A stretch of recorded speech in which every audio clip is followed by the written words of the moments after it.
Petite présentation de l'entreprise Cap Graphique. C'est une entreprise d'un groupe familial historique, puisqu'en fait, nous avons 400 ans d'existence dans la continuité des différentes entreprises qui constituent celle d'aujourd'hui. On est, je crois qu'on peut dire, l'imprimerie la plus ancienne de France. Et on est, au niveau de la graphie, éphémère, donc en carton pour le marché du luxe. C'est-à-dire que nous imprimons en offset et en numérique, on pellicule, on vernit et on découpe tout ça sur le même site. L'entreprise fait partie d'un petit groupe, j'arrive pas à passer, voilà. Cap Graphique est une imprimerie qui fait partie d'un petit groupe que je préside et qui est dirigé par mon fils, de quatre entreprises qui représentent 80 personnes et qui représentent également 10 millions d'euros de chiffre d'affaires, qui fait partie d'Imprimlux et qui est membre d'Imprimlux depuis le début, et dont les clients, et c'est important, les clients sont les PLVistes dont parlait Clémence précédemment.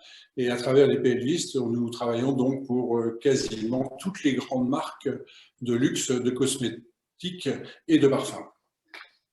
Alors, Cap Graphique est engagé depuis très longtemps, puisque déjà depuis 2009, nous avions la certification Imprime Vert, et puis ensuite le label BUFC FSC depuis 2010, et une démarche RSE depuis 5 ans maintenant aujourd'hui.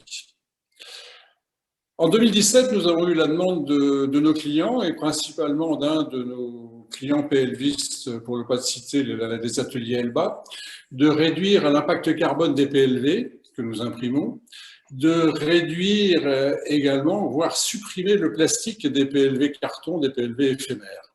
Puisqu'en fait, principalement, toutes les PLV carton sont recouvertes d'une pellicule plastique pour les protéger, les rendre plus brillantes et les rendre plus saillantes. Nous avions donc 3 axes de solution. Soit changer la qualité du film, en trouvant un film qui n'est pas de plastique, soit la réduction de l'épaisseur du film pour en réduire l'impact, soit la substitution du film par du vernis. Changement de la qualité du film, c'est-à-dire remplacer du polypropylène par de l'acétate. Alors là, il y a plusieurs inconvénients, plusieurs difficultés. D'abord, il n'y a qu'un seul fournisseur au monde, un Américain qui produit, et on n'est même pas sûr en fait de la qualité des ingrédients qui composent l'acétate, qui est dite vertueuse, mais il y a quand même un certain nombre de doutes à ce sujet-là. Des difficultés d'approvisionnement, puisqu'il n'y a qu'un seul fournisseur, des approvisionnements incertains, difficultés de mise en œuvre également, puisque c'est un produit qui est quand même très compliqué à déposer. Et on le propose, mais aujourd'hui, on ne peut pas considérer que ce soit la solution idéale.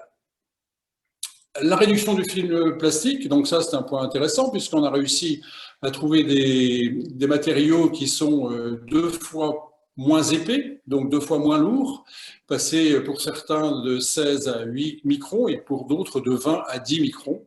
Ça veut dire que concrètement, c'est simple, nous avons pu réduire ainsi de 50% le poids du plastique et donc l'impact CO2 des PLV. Et puis une troisième solution, puisque en fait, j'ai l'habitude de dire que quand on veut résoudre un problème, le meilleur moyen, c'est pas de le résoudre, c'est de le supprimer. Donc, trouver un moyen pour substituer le film plastique par du vernis UV. Alors, de ce fait-là, nous étions en phase de renouvellement d'une presse offset et nous avons cherché longuement avec des fournisseurs, notamment avec Heidelberg, la solution pour pouvoir enduire avec du vernis les PLV plutôt que de les pelliculer.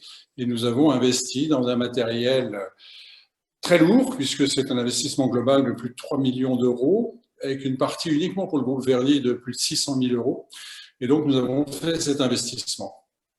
Quels sont les résultats que nous avons obtenus? Mais ils sont excellents, puisque grâce au choix et des études nombreuses que nous avons pu faire, on a réussi à trouver un vernis qui était aussi brillant que la pellicule plastique, avec 95% d'indice de réflexion, un vernis suffisamment souple pour qu'il ne casse pas au pli, donc permettre de replier un carton sur lui-même à 180 degrés sans problème, et puis également une résistance à l'abrasion, et également ce qu'on appelle la résistance au jus, c'est-à-dire aux vapeurs de parfum, puisque le parfum est assez agressif et pourrait abîmer la PLV. Voilà. Donc concrètement, avec cet exemple, aujourd'hui, après 2 ans d'exploitation, on peut dire que 70% des PLV que nous produisons pour les PLVistes et donc les grandes marques sont maintenant vernis, qu'on a pu ainsi par an économiser 20 tonnes de plastique. Donc c'est important, ce qui correspond, d'après les analyses qu'on a pu faire, à environ 110 tonnes d'équivalent de CO2 économisé. Voilà, donc c'est un bel exemple qui vient en continuité de la présentation de Clémence.